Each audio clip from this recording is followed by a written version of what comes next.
Pour celles qui ne le savent pas encore, je suis une vraie passionnée de santé sexuelle. Après avoir fini mon bac à l'UQAM en communication, j'ai fait un certificat en santé sexuelle à l'Université Laval et je pense maintenant à faire une maîtrise en santé publique. Comme cela me tient vraiment à cœur, j'ai décidé de vous parler un peu de sexualité aujourd'hui.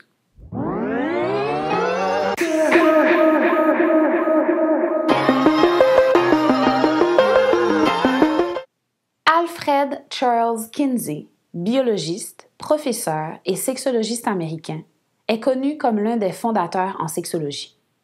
Son nom restera gravé dans l'histoire pour son institut de recherche en sexualité de l'Université d'Indiana, mais surtout pour ce qu'on appelle les Kinsey Reports et pour son échelle en lien avec l'orientation sexuelle, The Kinsey Scale.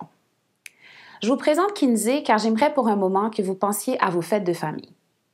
Durant ces fêtes, on a toutes cet oncle, en fait, on pourrait dire tous et toutes, cet oncle connu pour être homophobe, mais pas tout à fait. Provocateur, mais pas trop. Il aime avoir de longues conversations autour de la sexualité, l'infidélité et tout autre sujet dit tabou. Il paraît jeune et cool, mais est conservateur sur pas mal de points. Vous voyez de quelle langue je parle? Lui. Oui, lui.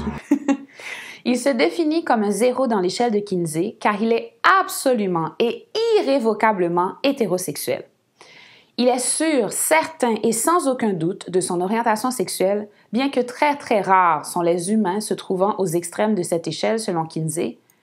Mais bref, pendant l'une de mes conversations enflammées avec mon oncle, il était aussi convaincu de savoir la différence entre une agression et un harcèlement. Disons qu'après avoir versé quelques larmes au terme de ma conversation, oui, je pleure quand je m'énerve trop, je me suis dit que vous, mes chers followers adorés, devriez savoir la différence pour ne pas faire de la peine à vos proches qui pourraient en avoir été victimes.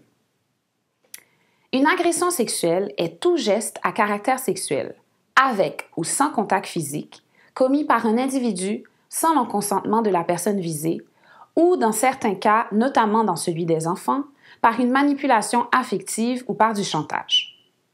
C'est un acte visant à assujettir une autre personne à ses propres désirs par un abus de pouvoir, par l'utilisation de la force ou de la contrainte, ou sous la menace implicite ou explicite.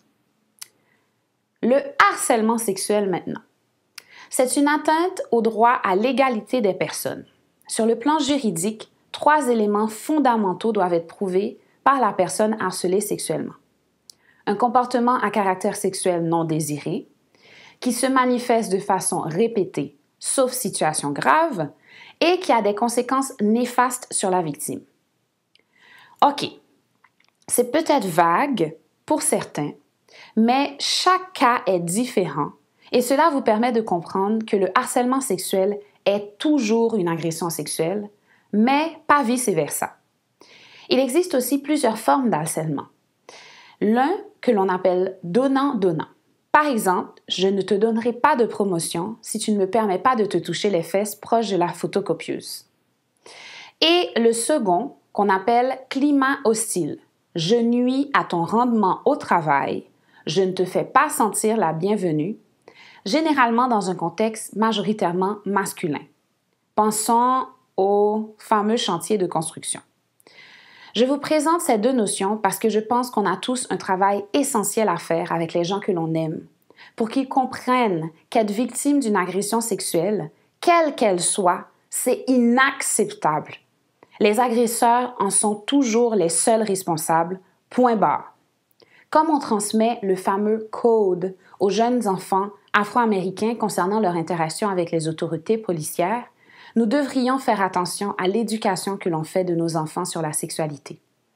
Pour prévenir les agressions sexuelles, l'éducation est la clé. Quelques petits trucs pour vous pratiquer avec les gens autour de vous et démanteler cette culture qui pourrit nos communautés. 1. Les parties intimes, celles de ton jardin secret et qui t'appartiennent. Montrez à vos enfants. Dites-leur qu'ils ont le droit de dire non quand ils ne sont pas confortables. Si elle ne veut pas s'asseoir sur mon oncle Jean-Pierre, laissez-la tranquille. Le silence.